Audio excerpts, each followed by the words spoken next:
So, Jesse, here's some of the things that the winner stands for. She wants a ban on guns. She, again, as you heard, is opposed to ICE, the immigration control folks, and she wants campaign finance reform. What do you think, Jesse? Keep telling me all these wacky things she believes. This is great for Republicans. It's too far left. It's not the principles that are sustainable and work unless you would like to run for office in Venezuela.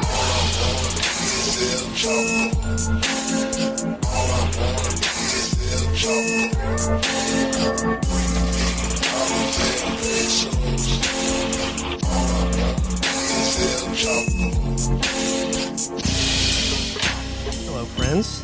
It's your Chapo for this week. Sad to report that Amber is sick and Felix is in Chicago. But don't fret. We've still got a full house. We've got some ringers that we're bringing in to replace them, starting with T, our friend, a.k.a. Ricky Rawls, host of Champagne Sharks. T, how's it going? Hey, what's going on? How's everybody doing? You can call me by my full name now. It's Trevor Beaulieu. Like, it's all good.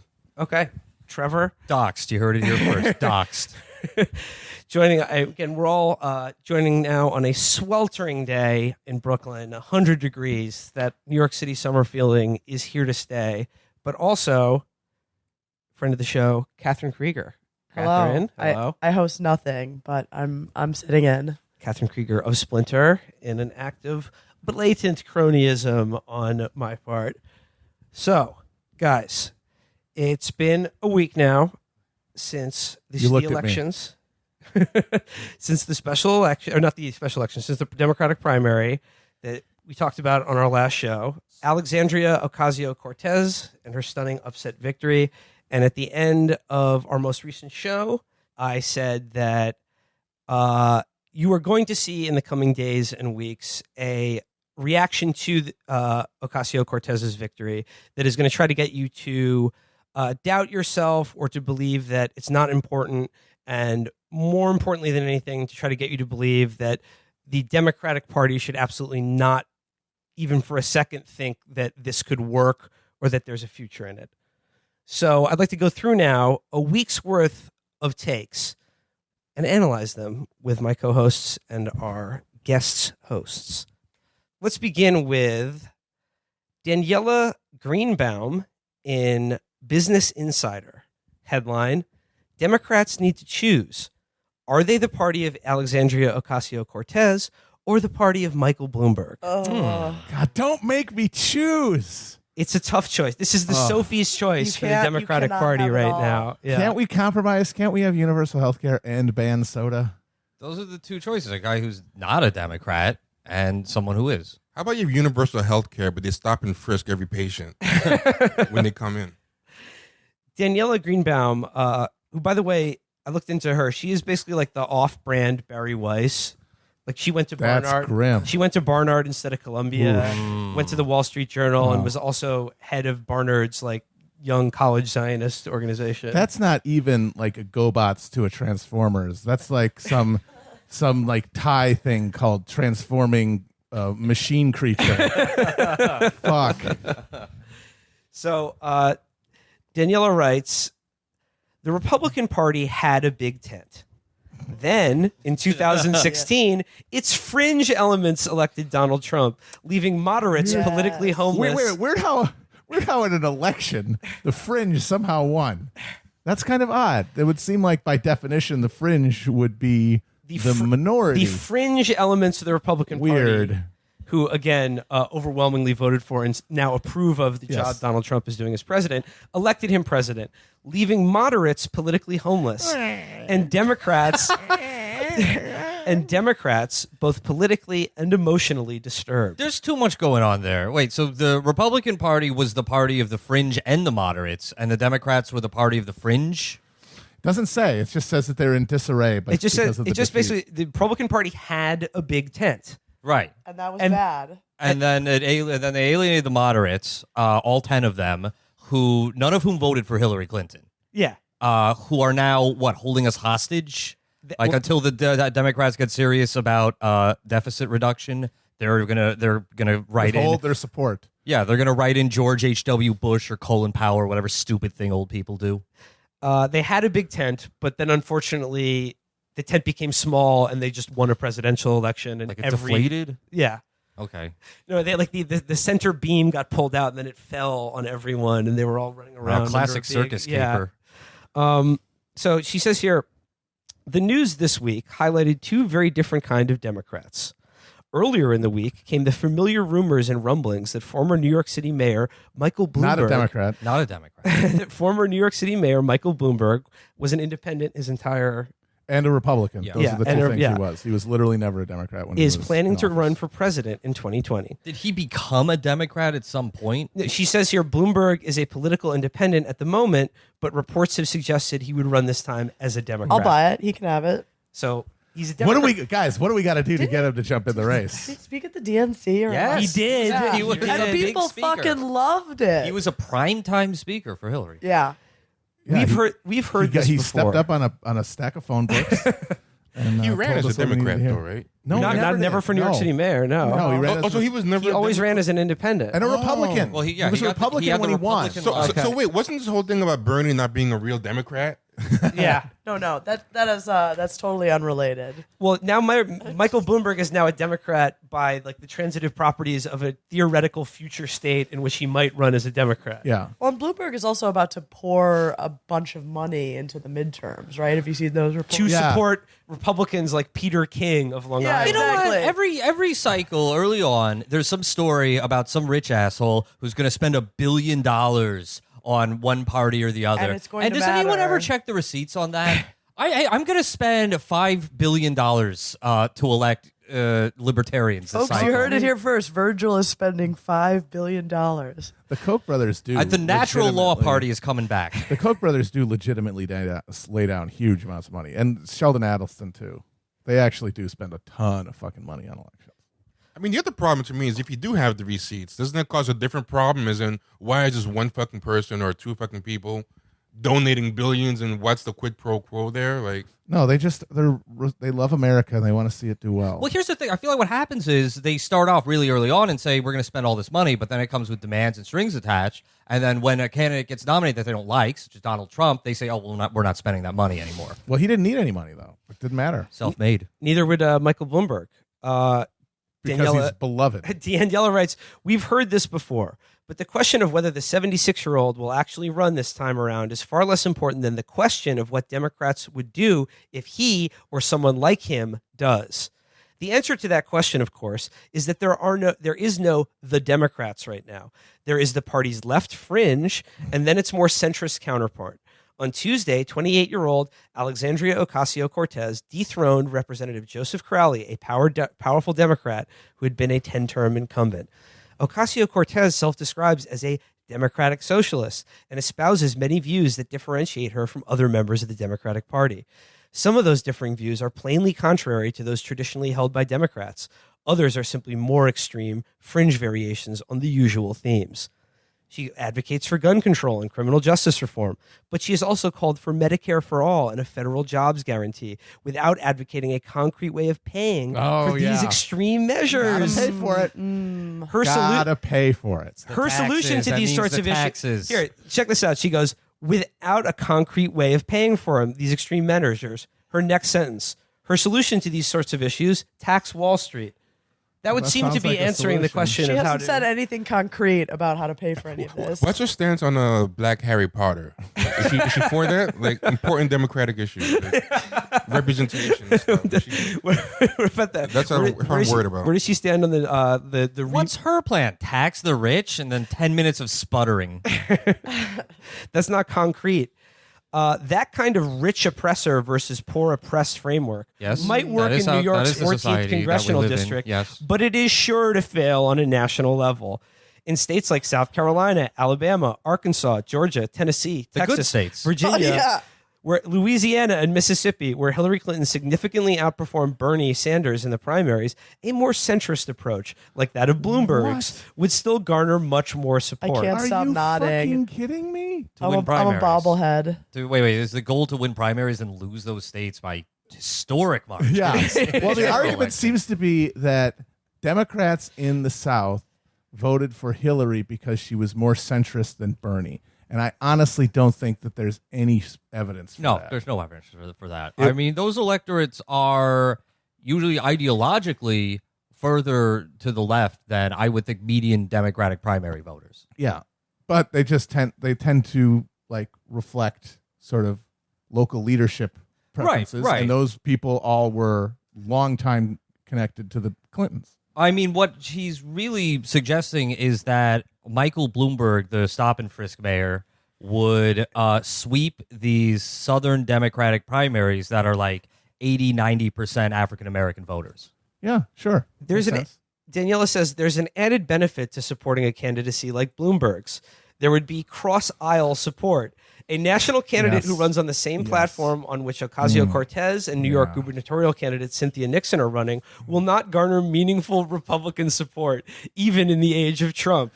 But a Bloomberg type could attract all those Republicans and former Republicans who, as a result of Trump's ascension, have found themselves politically homeless. None of them voted for Hillary. We're going to pick up all of those Republicans in the suburbs. For Hillary. Hillary Clinton. None of them voted for Hillary. None of them. Why would they vote for Michael fucking Bloomberg? It's worth noting that Michael Bloomberg ran 3 races for mayor, and in only one of them did he win by more than 3-4%. And he spent a zillion of dollars. The last time he ran for mayor, he almost lost to Bill Thompson, I think. It was very, very close, or much closer than it should have been. It's like 1 or 2 points. All the Democrats can do is run candidates that are further and further right in hopes of, as Democrats, in hopes of getting those orphaned Republicans. Getting those 12 moms people in the suburbs. What's most amazing about them is they can't only not learn from like decades ago, but they can't even learn from just last year. Like that whole Pepe speech that Hillary did, and she had this whole segment of it dedicated to this mythical West Wing Republican, like this Sorkinite Republican who was just going to go crazy when they were reminded about how we care about this country above everything, and there's good Republicans, and they were going to just drop whatever they were doing when they heard the speech and spit in Donald Trump's face and be like, Mr. Trump, this is not the American I grew up knowing, like that didn't work. It fell on its face, and it was only 2016 that happened. Yeah. This is genuine psychosis. I do want to go back to one point, though, and I remember this now. Last year, Jackson, Mississippi elected Lumumba, Our Revolution Working Families Party candidate, who ran promising to make Jackson the most radical city on the planet. That's Bloomberg country right there. What Bloomberg's going to do, stop, frisk, and hug. He's modifying it. So that's going to win over all the black people in those. Similar, Senator Tammy Duckworth said today, again, sort of, just being like, now let's not get too carried away, saying of Ocasio-Cortez, her message can win in the Bronx. It can't win in the Midwest. Then nothing can. Yeah. Because they just fucking lost the Midwest. And then you might as well say, it can't win in the Midwest. Nothing can win in the Midwest. We should burn it to the ground and just frolic in the ashes. Or just forfeit it to Republicans for a generation. Which is a debate I want to have. It's kind of gaslighting because, you just lost there. No, we didn't. Yeah, it's very weird. Like, they're acting like they won. You got your candidate. You got your message. You got your chance to triangulate a way to peel off every moderate Republican soccer mom and World War II dad, young evangelical. You got your perfect chance to do it. A buffoon oaf with racist ties who's just destroys every concept of what a statesman is supposed to be versus an incredibly competent, incredibly moderate candidate. And none of them fucking voted for her at all. The test has been done. The data is in. There is no questioning. This isn't a thing. This is not like a difference of opinion. This is literally a thing happening and millions of people deciding it didn't fucking happen. It is a group psychosis. Have you ever encountered those people, and I still see them online, where they see you talking about somebody like Ocasio-Cortez or someone else, and they say, oh, fringe? Well, I guess you don't like winning elections. It's like, you just fucking lost. Like, how the fuck can you just say that? They keep talking about that. They're like, talk to me when you win an election. You get your ass kicked nonstop everywhere. And then, I guess you don't like winning elections. She just won an election. She just won. She beat a guy who's been there for 19 years, who's one of the biggest guys in the Democratic Party. Yeah. She just waxed him by double digits. Oh, but how about that one that said that was because of Hillary? You see that one? Oh, that was a really good take. Yeah. She was the message from that one was Hillary opened the door, and now we're seeing candidates like Ocasio-Cortez walk through it. You watch the skies, I'll watch the Bronx. She loosened the lid on the pickle jar of electoral possibilities. You brought up the Bronx. Here's another good one. Virgil, I know you saw this one today. This Newsmax TV host, who's a former NYPD officer from Queens, who retired to Florida, and is also a rebel TV host.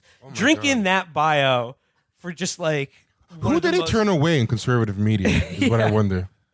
He was going off of a Daily Mail hit on Ocasio-Cortez, which basically amounted to she claims to be socialist, but grew up in a house. They found the photo of the house she grew up in Westchester County, which is not the Bronx. It's only the county literally next door to the Bronx. It was this very small house in Westchester, which is not monolithically rich, obviously. Yeah, not at all. There's a very large minority population there and a very large poor population there. And it was this very small house. It looked like a servant's quarter on the Menaker estate in Westchester. They were like, gotcha right there. And they got her school run. They said, and she went to prestigious Brown University. Yeah. And she actually went to Boston University. I'm like, what kind of fact checkers do you have? It's like a very basic mistake. It's the Daily This Mail. oaf saw BU and thought, that must mean Brown University, even though it's never referred to by that, ever. Well, like the idea is like she claims to be from the Bronx, but actually spent part of her childhood in neighboring Westchester County. Rack 'em. Got her. Rack 'em. Got her. Done. All right. Here's a good one. This is the next piece by Lloyd Green, opinion contributor to The Hill. Ooh. So, you know, The Hill is I always saw good. this It's one. really a website This that will one's run great. anyone. Lloyd Green used to be opposition research counsel to the George H.W. Bush campaign in 1988 and later served in the Department of Justice. Okay, so this guy begins by saying, he goes, let us be clear that Ocasio-Cortez is an unvarnished leftist. Think of Jeremy Corbyn and Bernie Sanders, just younger and ungrizzled. What's a varnished leftist? That's a good point. Who's a varnished leftist? Yeah, like I need a you, dude. contrast. No, fuck off. I'm not varnished. Not varnished. Socialism is her badge of honor. When she claims that Hamas is simply a Palestinian analog to the Ferguson protests, take her conviction as a given. You can also place a good bet that come 2020, Ocasio-Cortez will be the keynote speaker at the Democratic National Convention. What do you think about that last one? Do you think that's a safe bet? I No, don't it's think not at a all. safe No, bet. not at all a No. safe bet. If they were smart, it would be. But I mean, that's sort of where we're going in this episode. But again, this is another example of how someone who is ostensibly on the right actually does a better job of describing Ocasio-Cortez's politics than, for instance, Nancy Pelosi or Tammy Duckworth does. Like Sean Hannity's graphics team. Yeah. Excuse me. This is not someone on the right. This is a respectable conservative from George H.W. Bush, who was an honorable man. I love his socks. So he goes, the pupil is about to become the teacher, and that should not. All right, Bane, settle down. The pupil is about to become the teacher, and that pupil's about to become the teacher. and that should come as no surprise. While Democratic leadership in Congress is predominantly old and white, their core voters are anything but. In 2016, minorities made up nearly 45% of the votes for Hillary Clinton. Yet the Democrats was slow to react to this reality. Now they have little choice as they stand on the brink of becoming a majority-minority party. Redistributive policies and identity of politics loom as fast approaching storm clouds on a nearby horizon. Clintonian neoliberalism and the triangulation just got belted with a left hook to the jaw, and the party's poobahs are looking dazed and confused. Wait, he's saying Good. Yes, let it rain down. This is a Friedman level of mixed metaphors. Wait, here. the Jesus Christ. Democratic Party has failed to reckon with minorities? They failed to reckon with the fact that they're about to become a majority-minority party and that most of their support, or nearly half of it, comes from minority voters. I think he's just saying that the leadership is disconnected from that reality because they're Which, all again, white is people. not wrong. Show me the lie. It's actually a better analyzed article than the previous ones. Yeah. Sadly. Because Greenbaum is obviously operating under this enormous delusion that there's some huge swath. I mean, this guy's article says Democrats can kiss swing voters goodbye. I think swing voters is like a boogeyman term at this point. Yeah. I don't think it really exists. No, And it's whoever you want it to be in any given argument. But he means white voters. He means Yeah. white suburban Yeah, exactly. voters who won't vote for a party that's dominated by non-whites. yeah, exactly. So white racist voters is the unicorn that he's saying that. Yeah, they're pretty gonna much. I just want to jump to the end here. He says here, wealthy swing voters will not buy what Ocasio-Cortez is selling. Yeah, just 'cause like they're wealthy. just Fuck like off. Democratic moms in Scarsdale generally roll their eyes at Cynthia Nixon if the polls are to be believed. Nixon trails Andrew Cuomo by more than 30 points in New York, and the primary is less than 3 months away. Yes, some saw their younger selves in Miranda Hobbs. Then they grew up. Going back in time, it was fun to be hip, watch your folks hate on Richard Nixon, hang out at the saloon on Broadway, or all of the above. What? Wait, what? Who is Belly he up to the bar at the saloon. Order a whiskey and just spit into the spittoon, make a loud clanging noise. But to then get into a bar fight while someone starts to play your piano. A giant tumbleweed going down Broadway. But to burn Wall Street down to the ground is a whole other story. Who does not secretly want to be related to a hedge fund god or a bond trader? This is where this article gets really interesting because, like, up until then, he was like, I think giving a pretty honest assessment of like what that guy's view of politics must be, like looking at someone like Cortez.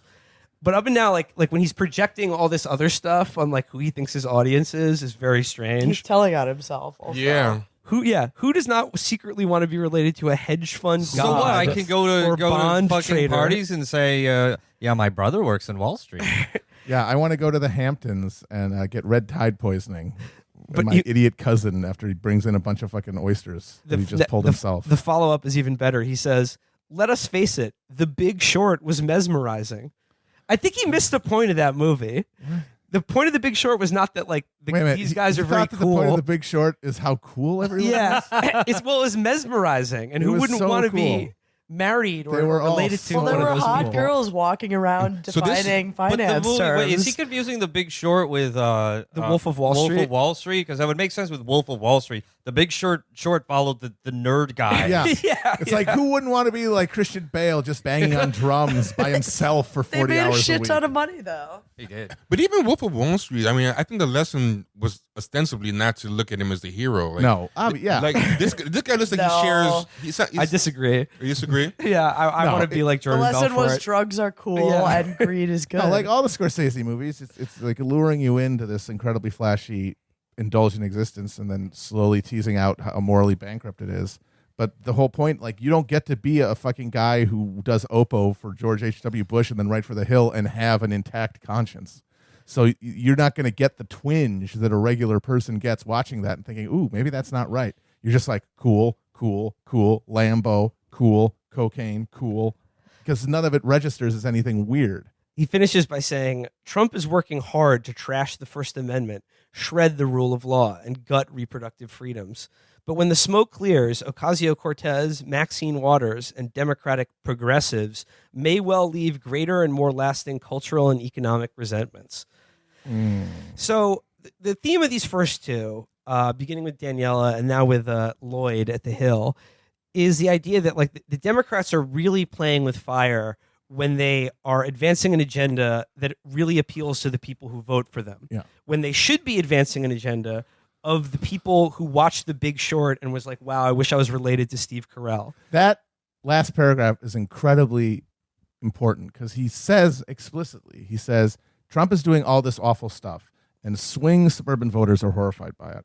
But if you suggest that anyone's going to come for their fucking money, they're going to not give a shit about First Amendment or child prisons or getting rid of Roe. If the choice is all of that stuff or you raise their taxes, you do any kind of redistribution, they're going to fucking switch. And the thing is, he's probably right about that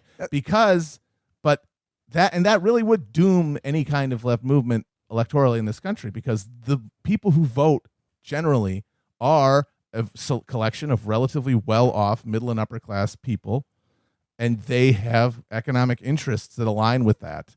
and a left-wing Democratic Party is going to alienate them. And the only argument against that is that maybe, just maybe, people who aren't middle and upper class, aren't comfortable in this fucking meat thresher hell world we're living in, might be attracted to that and think for the first time in a while it might be worth it to vote for this person. Well, here's the other thing. We live in a two-party system, and necessarily until our means of electing a legislature were to change radically, it's always going to be a two-party system. And right now, some 60% of the country is, irrespective of their class interests, alienated by Donald Trump and alienated by the Republican Party because they can see how batshit insane these people are. So they have no choice except to stay home. I think you can, in this moment, and just in this moment, use these resentments against the Trump administration to augment this kind of hypothetical Ocasio-Cortez coalition. And I think that would be a workable majority, but only in the short term. I think you're right that ultimately any kind of like actual redistributive policies would, shuffle the deck again. I have a question. Is there any proof? Actually, I honestly don't know. Is there any proof or research that shows people actually vote this way? As in, I live in this part of the country, but 1,000 miles away, this person won. This is going to change how I'm going to treat my home election based on what's happening in New York. Like, is there any proof that people actually think this way? Because, there's always been like fringe candidates in not agreeing that she's fringe, but just to accept the hypothesis that they're putting forth. There's always been like candidates that they elect in different states or different cities where you're like, oh, that's kind of a weird one. But then you go about your business when it's time to vote in your local election. I'm wondering if people really think this way. It's probably just going to reinforce your original perception of the parties and not change it that much. You remember the insane Tea Party candidates of 2010. They did not do that much of a disservice to the Republican Party overall. I think what Matt said is correct. I think this basic conception of this moderate voter that's out there that is disgusted by Donald Trump but is afraid of anything too left-wing is probably accurate. But I think it shows that any election strategy relying on these people is absolute fool's gold. No, because those people were either cultural Democrats, like they lived in one-party Democrat states like Massachusetts or California, where if you are in any way kind of conservative, you would still probably run on the Democratic ballot line. And they're not going to go to the Republican Party. Those states aren't going to realign, not rapidly anyway. So for the time being, they don't have a home. And if you want to talk about these supposed moderate Republicans, as Matt pointed out, they're not voting for the Democrats anyway. They didn't do it. We did that test. They didn't vote. They wrote in John Kasich or they voted for Gary Johnson, and that's it. But I think this underscores the point of why Ocasio-Cortez won is because she went after people who aren't normal Democratic voters who probably never voted before or have stopped voting. Honestly, people say that, she says that. I'm not sure if the evidence backs that up because there wasn't a big boost in turnout. Right. If you compare it apples to apples to other competitive races in New York, it's a similar amount of votes. So, I think she just had a message that resonated with those people who turned out, and I think that's a strong takeaway. Her ads were great. I think people kind of underestimate how... I know a lot of people were talking about her ads. People who aren't normally politically engaged were sharing them on YouTube. And I think people think differently now. Like, YouTube is such a big deal. And I still get wowed by the type of things that get tons of views and hits on YouTube. And I think that really helped. She had a good narrative. Yes. She was an inspiring candidate. She was running against a rotten, out-of-touch incumbent. And I think that goes to show how strong messaging and strong campaigning and having very talented, hardworking leaders, candidates, volunteers can win primaries over with a far-left platform. And compare it to Hillary's ads. Like, she has way more presence in those ads and way more empathy building in those ads than any Hillary ad. Like, I've spent years seeing Hillary ads for different things, and she doesn't have a fraction of that relatability.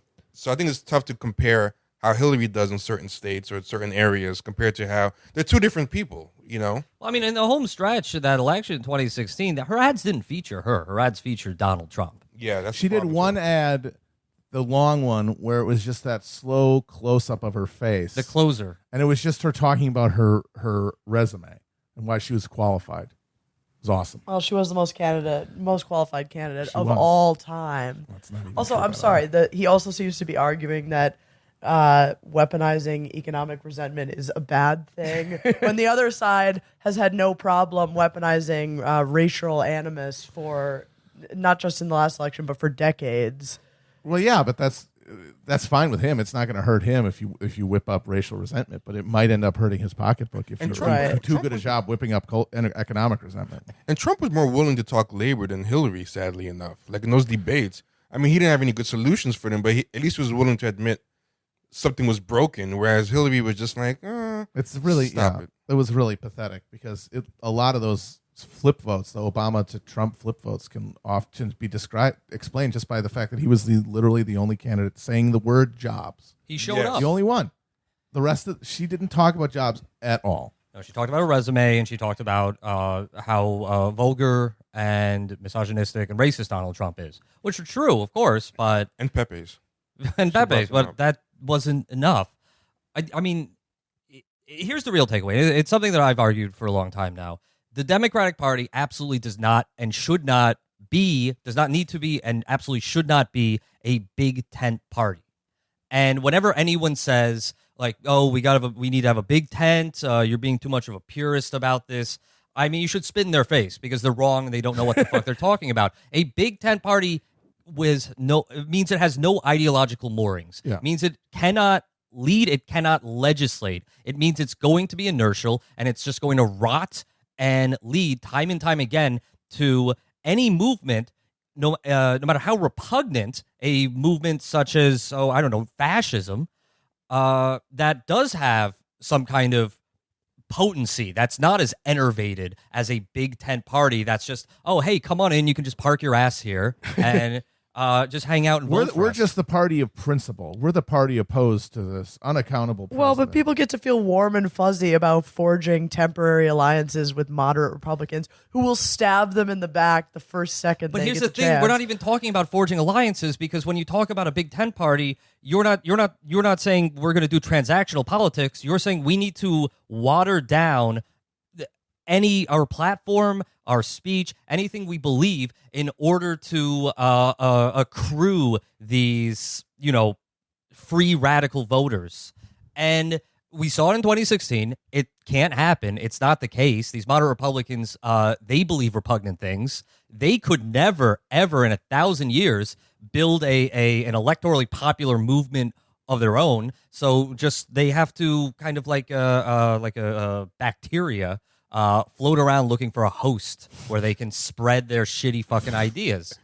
There was a tweet you put up that I think perfectly describes this. I don't know who right. this guy So is. it's about this mouse, and if it had, you read it out.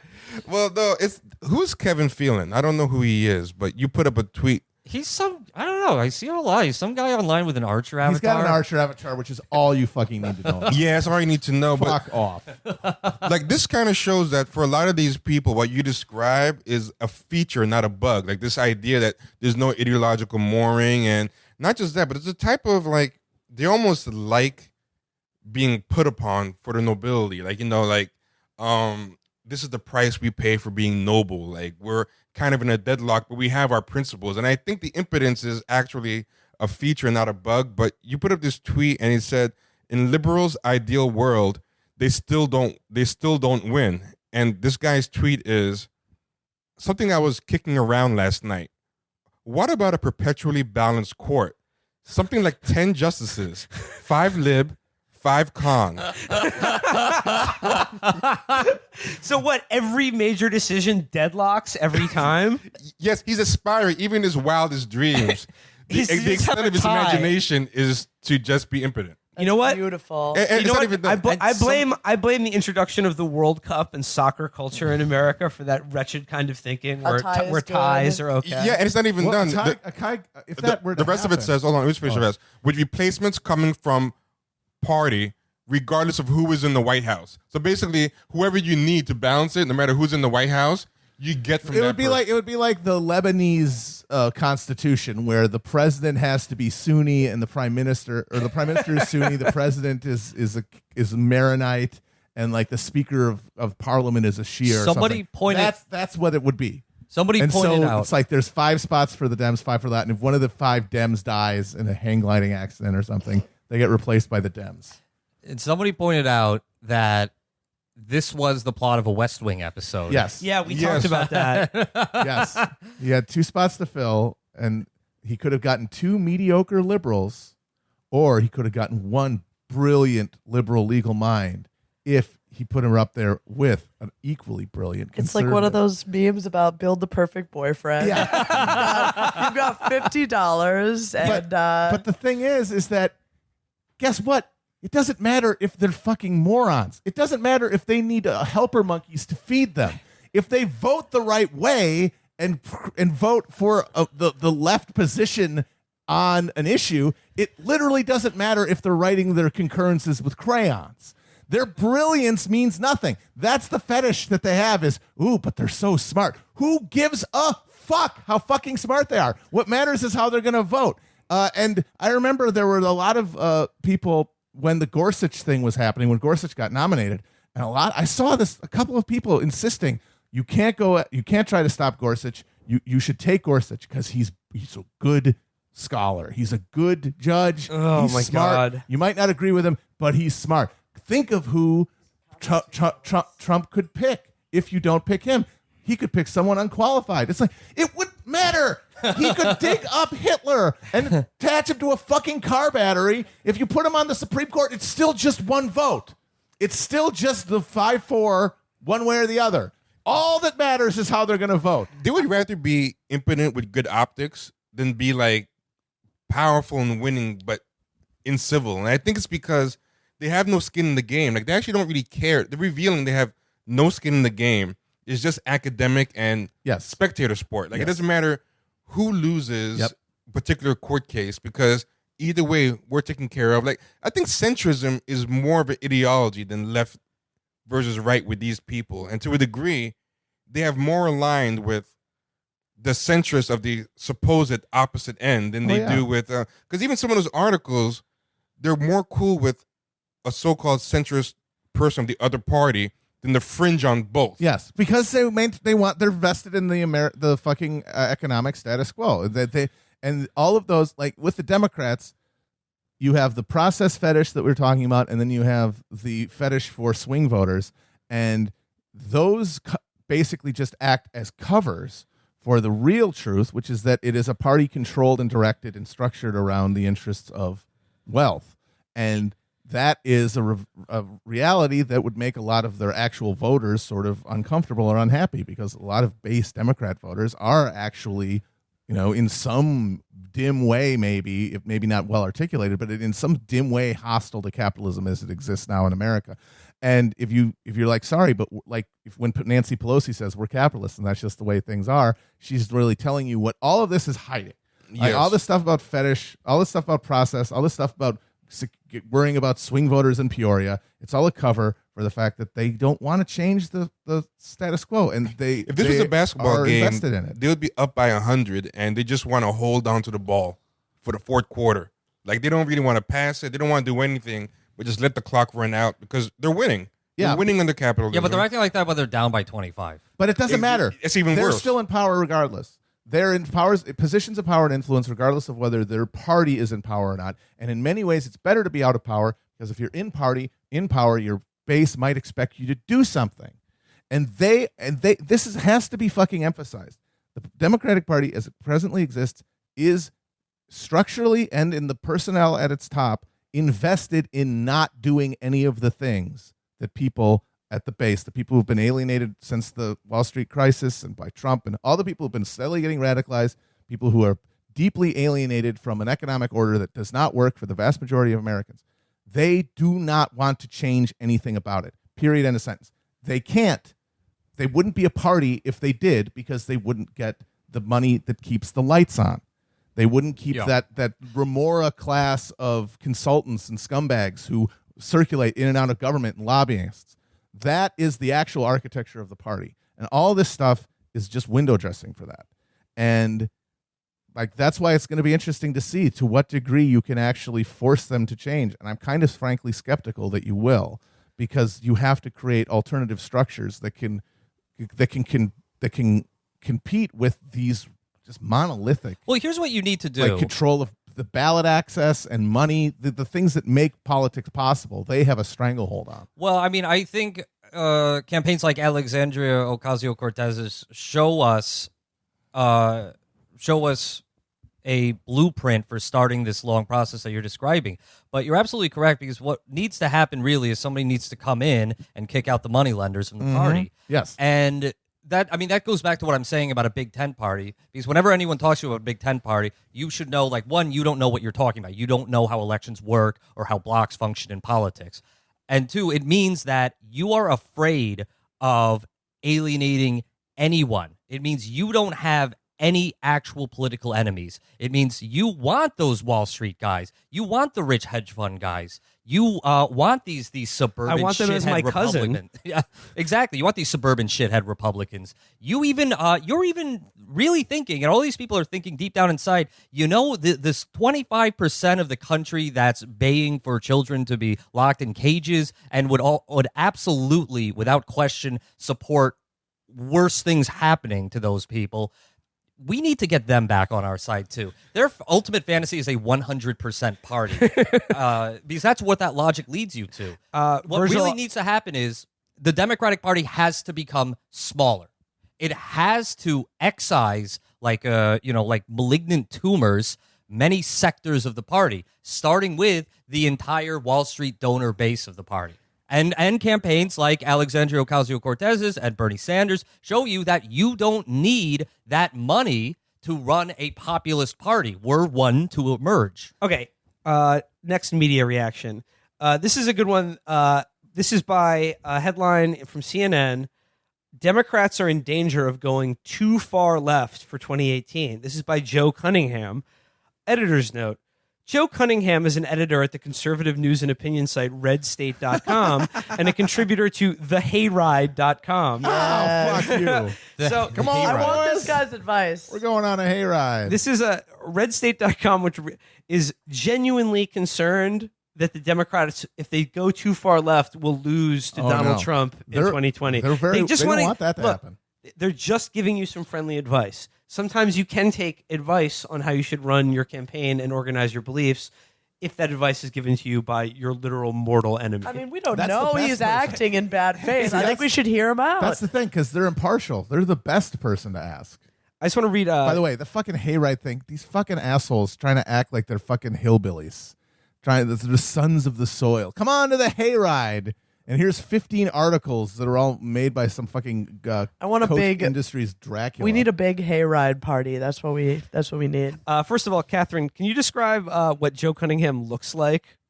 He's the roundest boy I've ever seen.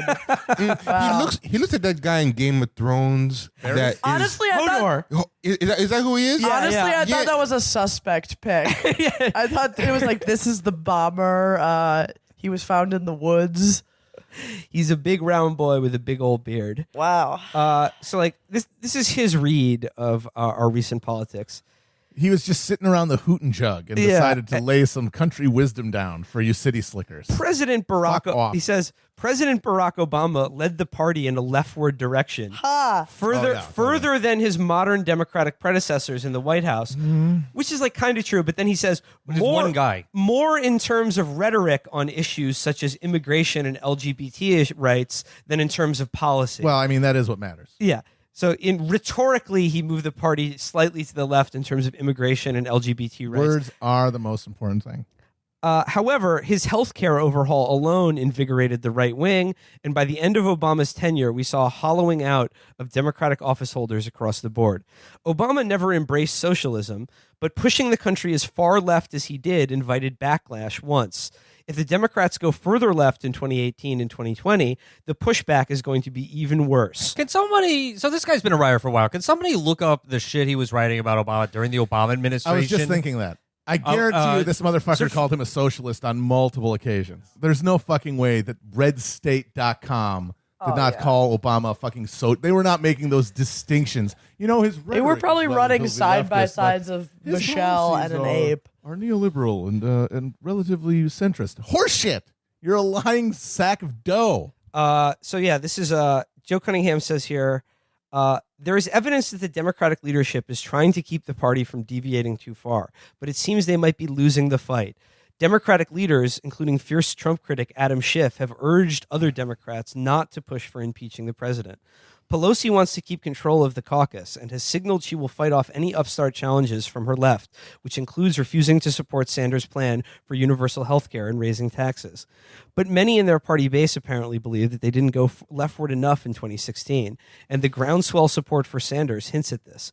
Hillary Clinton was an awful candidate who survived the primary process with help from the party's establishment and Debbie Wasserman Schultz in particular, and her lack of appeal to the American public was just as much to blame for Trump's victory as anything. Yeah. Accurate. Yeah. That's true. I would argue she didn't go in any direction, and that was the issue.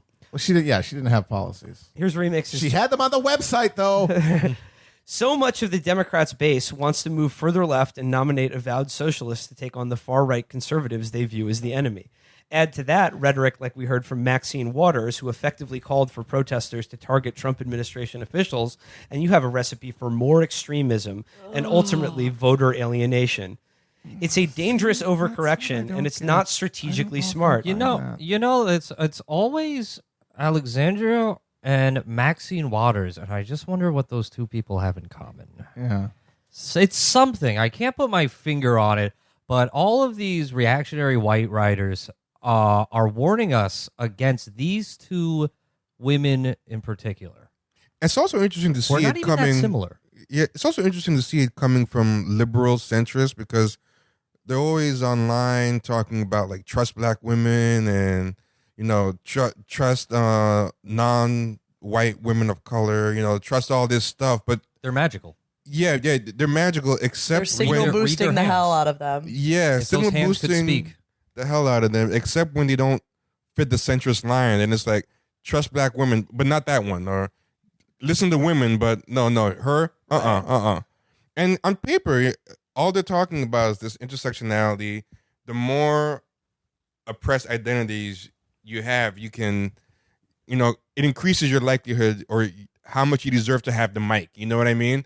And you have Hillary Clinton putting up tweets about intersectionality, and there's like intersectional websites where it's like 4 white women and like 1 black woman now. Like I've seen this fundraising, and it shows that nothing means anything to them. Like this is, a lot of intersectional opportunity. She's not rich. Well, unless you listen to that article. She's Puerto Rican. She's a woman. On paper, it'd be great. And they're like, no, we want Michael Bloomberg. Yeah.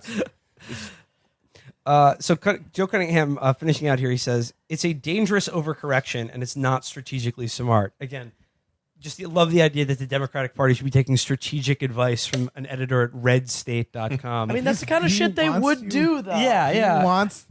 He wants what's best for you. Yeah, exactly. He really does. Well, and he's been there before. He's a political stakeholder. The American public's response to Obama and to Trump has been for someone to swing things back the other way. They want moderating voices in government. It's looking more like they're going to get the opposite, however, and they aren't going to react the way some Democrats think they will. Like it or not, the American public as a whole is going to want more civility from their politics, not less. What does that actually That's mean? why they elected Donald Trump, because they want a moderate in the White House. What does that actually mean? People want a moderate government. Like we want a neutral government. It doesn't make that's the thing, is that, and that's sort of the floating signifier in all of these articles, is that moderation is never explained. Moderation is never define. Well, it's about norms upholding, Yeah, right? They it's just just want a this- That's government. not a government. They just want a government and a president who will uphold and respect the norms. Everyone of every political stripe, unless you're catatonic, unless you are, unless you're the mother in Psycho, wants a government with a mandate, a platform, some they can program do things. that actually does something. But also, this goes back to not learning anything. We just tested this theory out with the most moderating, non-believing, afraid to offend everybody People person. didn't elect her. Yeah, exactly. Like it wasn't that long ago. This is just so weird. They just spit out these premises that have I not know only what this been guy not wants, but I think this guy is saying what I want is actually moderate, and what he wants, and if he wrote it down and was sincere about it, would be totally abhorrent to 50-60% of the country. Here's like the disconnect in this comes from like More than that. Both the media essentially believes the conservative movement's own self-conception and the way they've sold themselves is that, this is the David Brooks line, that being a conservative is about, liking what's tried and true over new experimental different things and spending within our means and liking things that are okay to a possible utopia, and that they want it's about preserving the status quo. That party exists in America, and it's the Democratic Party. Yeah. The Democratic Party is a center-right party that is mostly conservative in its outlook, and essentially, yes, would they like the world to be more humane or our country to be better in certain ways? Sure. But basically, they want to keep things an even hand at the keel and not do anything too fast or too soon. The Republican Party is a full-on revanchist reactionary party that, like you said, if you went down the line of what they actually want from government, it's to turn the clock back 100 years. And that includes every single one of the never Trump cycles. Every single one of them. Yeah. So if you should be forced, whenever you talk about, we want moderation, I want you to fucking have to do AP style should require you to have to define it. What is moderation? And you're like, well, it's a $5 trillion defense budget, endless wars forever, largest incarcerated population in the world, steadily eroding standard of living for everybody who doesn't own a boat. I mean, and that would be it. And then people would know what you're talking about, instead of it just being this floating signifier that just means, basically it just means a reasonable person, because that's the thing. Americans pride themselves on they don't want to think of themselves as giving away their reason to some ideology. We think that's bad. We think of that basically as the loss of self, is that you are a person to the degree that you maintain an independent judgment above ideology. And that idea is so powerful that you can package anything in that garb and people will be like, yes, even if it is objectively insane reactionary gibberish that will lead to the death of everyone on the earth. It couldn't be it's basically like fucking Cthulhu death cult shit. But because it's draped in the mantle of moderation, and because there's no real political differences between the parties to sharpen those distinctions and make people have to define their terms, it just gets put under. And this is what you're talking, like Virgil earlier, what you were saying about the Democratic Party shouldn't be a big tent party. Like right now, the Democratic Party is sort of at war with itself because its leadership and largely the people, like its most committed voters, are largely conservative in their outlook. Not conservative in the sense that they hate gay people or like want to, turn back the clock on social progress, but they want to keep things basically the way they are now, even though for the other people who have nowhere else to go but the Democratic Party, it's not fucking working for them. And that's why that's why no one was really excited about Hillary Clinton other than that diehard group of it's about mostly well-off people. Whether or not you're willing to challenge entrenched capital. And the most recent incarnation of the Democratic Party is categorically unwilling to do that. I've heard glimmers or seen glimmers of, we might go after the drug companies, we might go after the oil companies, maybe very lightly, a soft touch. I mean, you look at the ACA, which was obviously policy intending to help people, intending to increase coverage. Well, this goes to what it was not a challenge to the health insurance companies or to the medical companies. It was built to accommodate them. This is what Joe Cunningham was saying about Obama moved the country to the left by rhetorically. And that's the thing, is that they can only talk about, like, yes, Obama doesn't want people to go bankrupt from their, health insurance, or he doesn't want health insurance to bankrupt people, or for people to not seek medical care for lack of insurance, right? But he can only talk about the solutions to these problems euphemistically because he can't go any further if you than that. believe the a market-based expansion, modest expansion of health insurance availability in the country is a radical left proposal, you're a baby. You're a dumb baby. I don't care what you believe. I don't need your vote. I don't want to talk to you. If I wanted to impress you or court you, I would dangle my keys in front of you. You're a dumb fucking baby. Here's another- Fuck off. So, real quick, I want to do one more before I get to the final one. In terms of a group of people who I think we need to court, how about libertarians? Let's hear what Reason Magazine has All to say. 10 of them. From former Chapo guest Robbie Suave, who says, His heart pumps Kool-Aid. Dear Democratic Socialists who think you're having a moment, it's me, a libertarian who's been through this. Robbie, I've got you news have for not. you. The libertarians in this country have never had a moment anything close to this. No. He actually wrote, "It's me." Yeah, it's me. Hello, Hello. it's me again. It's me. I'm Robbie Suave, and I'm very worried about iPhone case colors. He writes here, Democratic Socialism, the ideology which Ocasio-Cortez identifies, appears to be having a political moment, to which I say, as a libertarian who has been through the whole an idea whose time has finally come good luck with that, comrades. Wrong. The signs are easy to misread. Didn't happen. Yeah, never He's happened. talking about Ron Paul, isn't Yeah, he? yeah. Being a libertarian now is like being a crackhead anytime after 1994. Who still does it? Like you ever see a crackhead like in 2018 and you're like, that has gotten so much bad press. Who are the new crackheads? Who still does this? And I feel that way with libertarians. How are you a tried and true 2018 libertarian?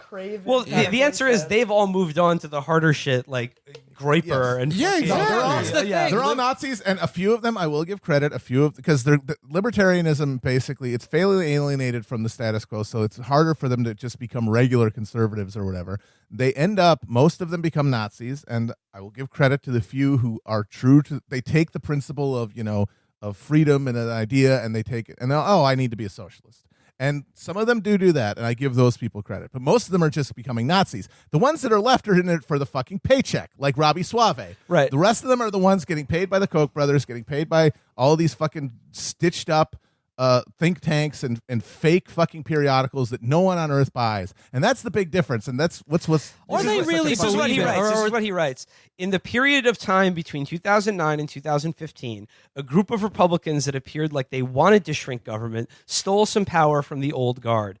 Time magazine dubbed Senator Rand Paul the most interesting man in national politics, and libertarianism was finally enjoying its political moment. Even the New York Times thought so. Finally. Oh, so okay, wow. So you got the biggest fucking slack-jawed rubes in politics to be slightly impressed by your fake fucking branding exercise. Congratulations. Well, yeah, but I mean, the point is that it delivered for the people that funded all this. Yes. Well, They got- here's the thing. They did win because the what libertarian leads to wins. You elected what in 2010 Justin Amash and Rand Paul. yeah. You also elected dozens of Freedom Caucus psychotics, and they are at work eviscerating our fucking welfare state.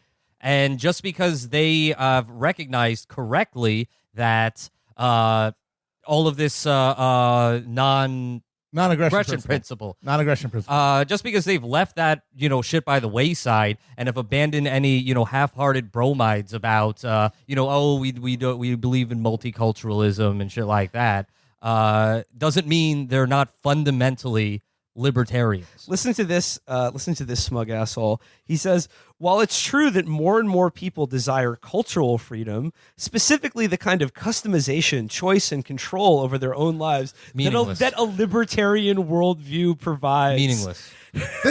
Political libertarianism had much less support than it seemed. Voters didn't send the Tea Party to Washington to constrain government, and they ended up caring far less about crony capitalism than they Not did a about fucking than they thing! did about illegal immigration. That's capitalism, you fucking asshole. What is non-political libertarianism? Like, I don't even understand. Well, here's the thing. Like Matt Brunig pointed this out to me, and like the libertarian, like again, the 12 people that Robbie Suave and the editors at Reason represent, their vision of libertarianism is only attractive if they sell it by agreeing with things that liberals and leftists already want and believe in. Like that was the Ron Paul revolution. It was a bunch of dipshit college kids being who like, heard legalize no weed. war and legal weed, and were excited about that because he was the only candidate on either party saying talking about it. That was the only thing. And the thing is, there's nothing libertarian necessarily about either of those positions. Those positions are very much at home on the left. And that's the thing about this that makes it so funny is that this guy is so up his own ass in his fucking Georgetown happy hours with all this pud pulling fucking Cato buddies that they don't realize that libertarianism is entirely a paper tiger funded by wealthy people who give it the illusion of popular support. Whereas socialism, if it is properly understood and becomes something that can like actually reach out and be persuasively appealing to people, literally is the aspirations of the entire working class. That is slightly more fertile electoral ground than 12 Poindexters in D.C., who literally all of whom went to fucking George Mason and are getting paychecks to believe this shit, to create this fantasy that there's some cosmopolitan libertarianism that doesn't just devolve into straight Nazism as soon as pressure is applied to it. Robbie says, Ocasio-Cortez doesn't appear crazy. She's an eloquent, if naive and unspecific defender of far-left ideas. He's not as naive as me, the guy who literally thinks that the point of capitalism is to give me multiple places where I can get video game reviews. That's what he told us. Okay, and he also he said that on our show. Paragraph, he said that. Yeah, he said that. A paragraph above, he says, MSNBC's Chris Hayes, to his credit, was mildly incredulous about the future Congresswoman's agnostic definition of the term. And he's talking about how Cortez, when she's asked, like, what does it mean to be a socialist, says things like, to me, it's about the dignity of all people to have healthcare, education, a job, et cetera, and not being like, workers control the means of production, right? When Robbie was on our show, I specifically asked him about the actual libertarian beliefs of Murray Rothbard and Hans Hermann Hoppe, which he disavowed explicitly and said, that's not the kind of libertarian I am. To me, libertarianism is about, as he said, getting the widest array of video game reviews from a different variety of sources. Hey, you want that? How about a UBI, idiot? Then every moron who games That does can sound be like a free utopia, to be who honest. can be free to post all day about their fucking video game preferences. So he goes, I do like the idea that his idea is that in a socialist government, you get one video review from like the Kotaku Central Committee, and every game gets one review, and it's the only one that you get. Matt, you jest, but were Chapo Year Zero to commence, Chris Person would be the only one allowed to do video game reviews. Yes. Well, ideally there'd be no video games at all. So Robbie says, there's no doubt socialism. That's the schism. There's no doubt socialism, as defined in incredibly loose terms as a vast social welfare system, is gaining popularity among young Democrats. But libertarians have learned the hard way that it's all too easy to draw unwarranted conclusions and misdiagnose the moment, especially when the New York Times fawns over you. Think people actually like you. Yeah. Robbie's very used to the feeling of being convinced at a young and naive moment that you were very popular, only to find out later the harsh meat hook reality of life. Right. You actually have no friends and everyone hates you. And no one wants to play video games with you. Nobody- No one will join your clan. Nobody who's fucking struggling as a young person to make it in this world is going to think, the solution to this is deregulation. That's going to take care of it. And they know that. And that's why this idea that there's any comparison between these two movements is absurd, because libertarianism mostly got relevant for a minute there with a combination of dark money and literal trickery. Just putting like the couple of good, you got like a bunch of rotten fucking vegetables and you've got two that are still good and you put those out front. That's what they did. Oh, legal weed. No the more Iraq war. War's bad. Yeah. And that's the entire, and it was never anything because it's just not a thing that's going, it has no answers. And by the way, the people who it has no answers. The people who fund it, like the Kochs and the Mercers, et cetera, or the Pete Petersons or whatever, the people who arrange the Reason magazine cruise or whatever, these people are explicit about not wanting or caring about puritanical libertarianism. Mm-hmm. They want the government to be shrunk just enough to for them to hoard even more Croesus-like wealth to go to the moon. But they don't and really have their give a fucking shit if we space base or abolish the DMV or whatever. No, they don't care. And those few good fruit that they had, you don't need to be a libertarian to have legal weed. Like, you can have legal weed with a bunch of government regulation. California But it's just did it, and it's like the least There are libertarian state in conservatives who America. support legal weed at this point. And as far as I know, there's nothing that they talk about that's appealing that you can only get through libertarianism. I can't think of the one. stuff you get just from libertarianism is just a nightmare realm of pure social Darwinism, where people are fucking being picked up in the street with giant fucking Like Soylent Green. Soylent Green bulldozers. Yeah. But, All right. but really the thing is, I really do maintain this, they got what they ostensibly wanted from Donald Trump. Well, they got the tax got cut. they got the tax And the cut, they get deregulation. the deregulation, they get the evisceration Janus of the decision. social safety net. Right, they got this fucking right-wing Supreme Court justice who's going to keep making decisions like that. And they got Something else they got, the too. fulfillment of their opposition to the Iraq War. No more big land wars. Just these techno wars where these video game wars where we're not going to die, they're going to die. So you don't have to worry about it. You could read your fucking video game reviews. And something else they got, they didn't literally get the wall, and a lot of people were gloating, but they got what the wall represents, which is terrorizing immigrants. Yeah. So it's like, people talk about, oh, I see these liberals laughing because, oh, hey, Trump, where's that wall? And the people who that wall was red meat for, they're like yanking it to pictures of these kids in cages. They're fine. Like, Yeah. okay, we don't have a wall, but we have a chain link fence. That's all the wall we need. As long as the wall is separating immigrants from us, we don't care if it's a chain link fence in a cage or if it's an actual literal wall. I Or would if you say can that see through it, because it has to be the transparent. libertarian rage at Trump right now is the rage of Caliban holding up the mirror and seeing his own reflection. Well, la-di-da, Professor.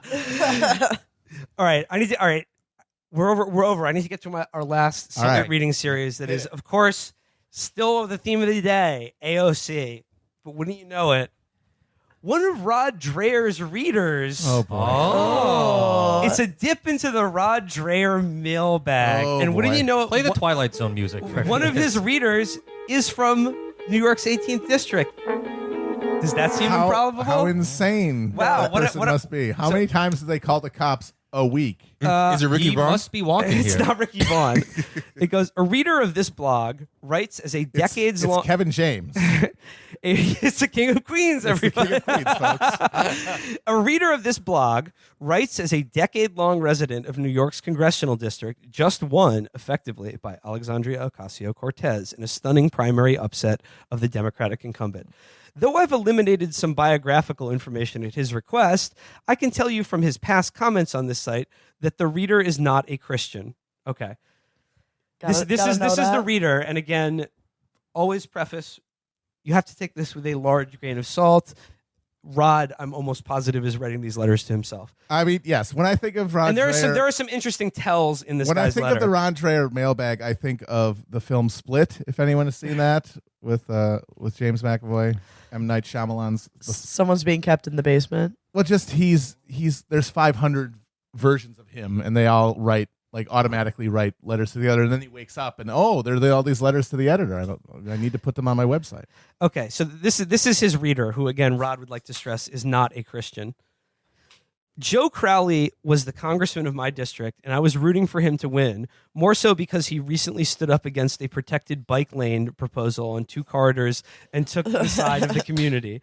The Department of Transportation, a bunch of crazy far-left progressive activists, and the mayor were trying to force these bike lanes down our throat despite a huge outcry, and we pushed back enough where Joe Crowley said no, and our local councilman ended up not supporting the project. Now with Crowley gone, the snowflakes who demanded these bike lanes might become emboldened again. People. So this is the bikers- splinter issue: is bike lanes. Well, this is so. This is just like the This is local psychopath. politics. This though, is the, right? but like it's the same I mean, even if it isn't him, it's functionally the same person as that crank who wrote about the thing. We're in gonna get- Oakland. we're gonna get to They're that. just these insane people. Like the sight of a bicyclist. These are the people, and they exist. It's hard to imagine them. Makes But there are them people. spitting mad. They see someone on a bicycle and they get mad. I don't know how you get to that point, but there are people like that in the Yeah. world. He continues. That being said, I am not surprised that Ocasio-Cortez won. Her campaign posters were everywhere, and I mean everywhere. Every single grocery store or storefront in my neighborhood had her poster up.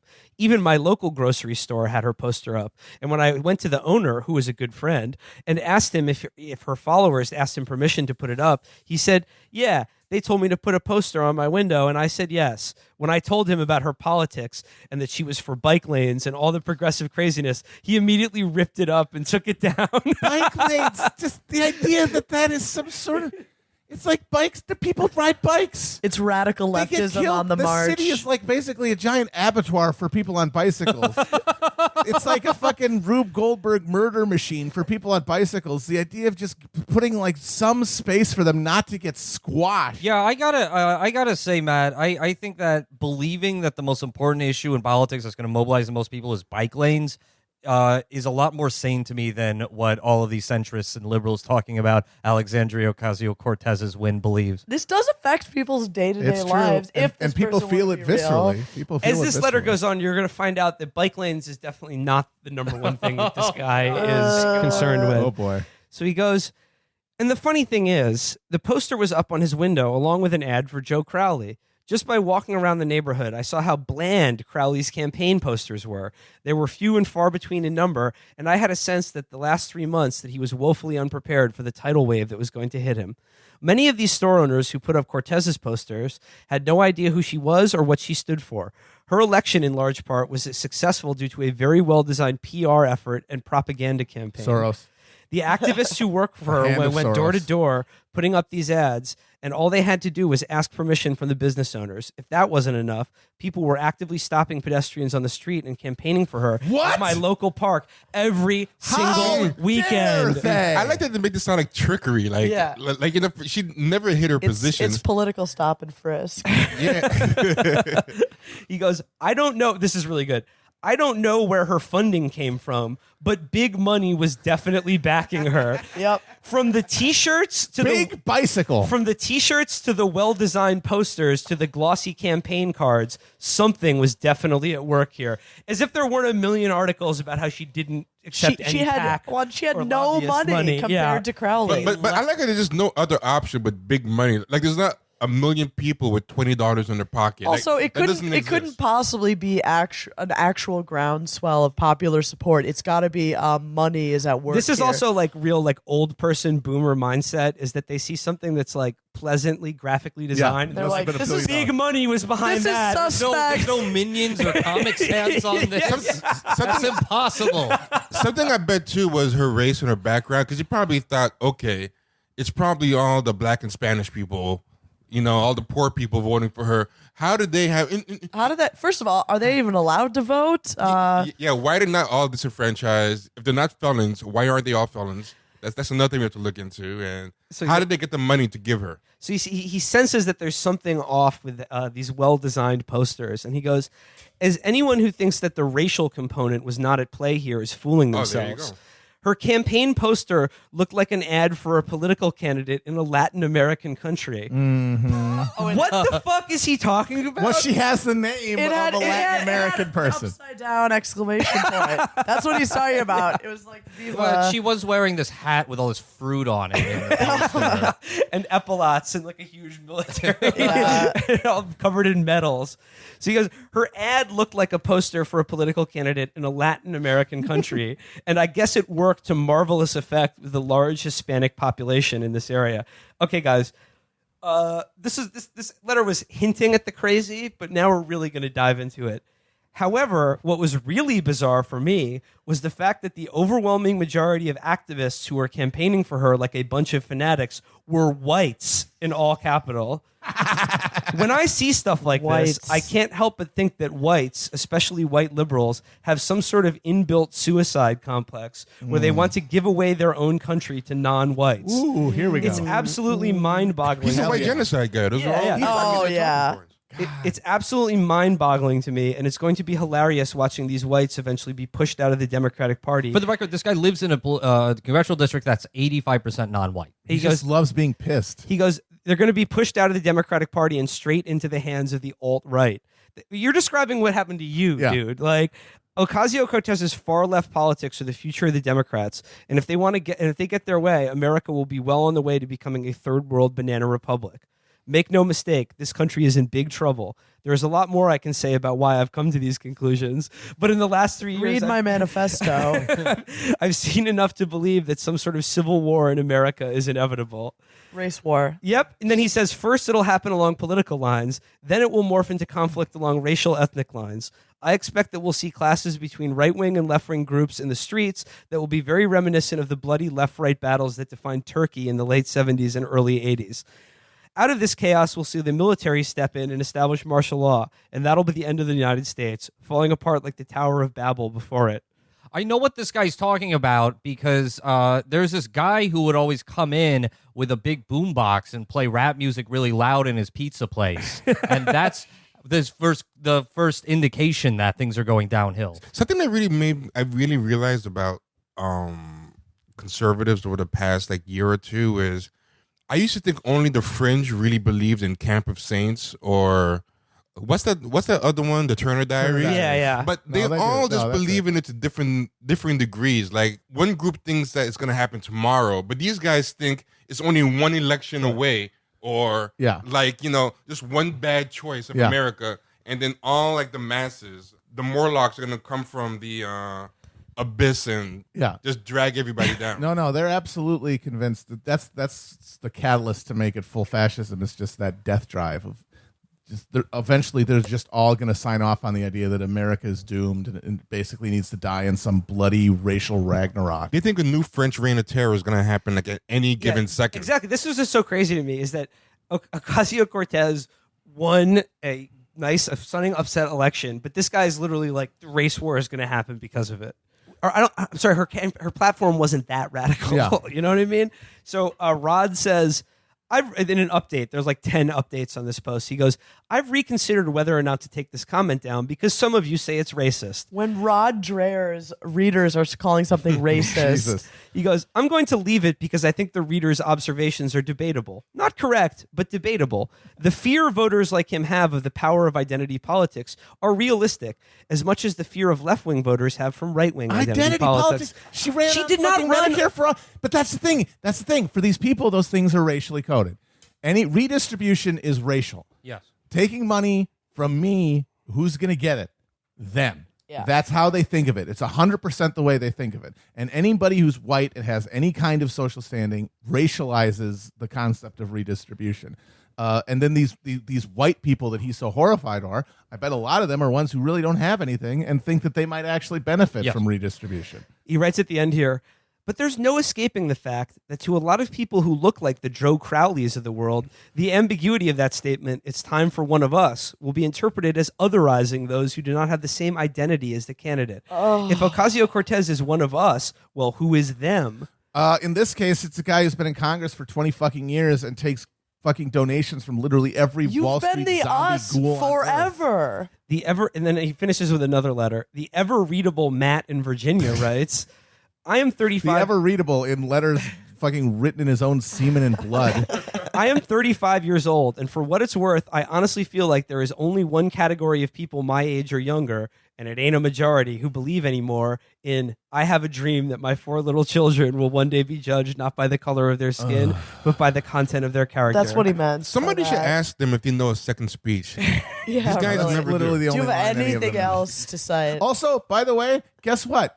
If you guys really want everyone to judge you on the content of your character, you're fucked because your character is awful. You're bad You're people. scumbag Nazi pieces of shit, and you're lucky people don't fucking rise up and put you in camps.